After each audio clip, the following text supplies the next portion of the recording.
I received Brian at 8 with severe diarrhea. Before, yes, after I didn't even take him to any lab.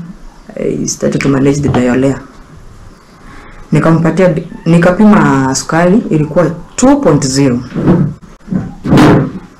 I reported back to the teacher, nikamwambia huyu kijana is very in a critical condition, we will refer.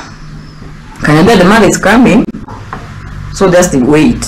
Nilipata simu mwalimu akiniuliza mtoto wako wako mgonjwa, atienda huko shule umpate dispensary ya Riokindo hospitali.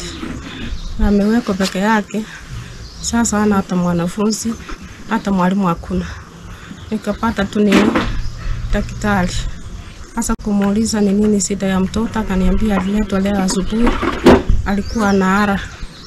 Sasa kuuliza mtoto akaniambia alikuwa anaumwa kichwa kutoka Wednesday. Sasa mimi kama mzazi nataka kujua babake.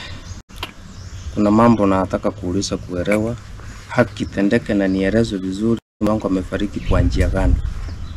Na ni kwa nini ifike kiwango wakati mtoto amezidiwa na ugonjwa ndio tunafahamishwa. Mmesikia wenyewe mtoto amekuwa mgonjwa on Wednesday. Tangu Wednesday mtoto amelala kwa dormitory akiwa mgonjwa. Hajaienda kusafu chakula. Hakuna mtu amenotice hata class teacher kwamba mtoto hayuko darasani, ambapo wanaweza assume eti amefukuzwa school fees.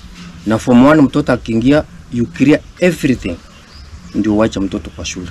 So means if they were serious lazima wangefuatilia huyu mtoto mbona hayuko darasani. Huyo mtoto alikufia tu tukikuwa kwa pikipiki.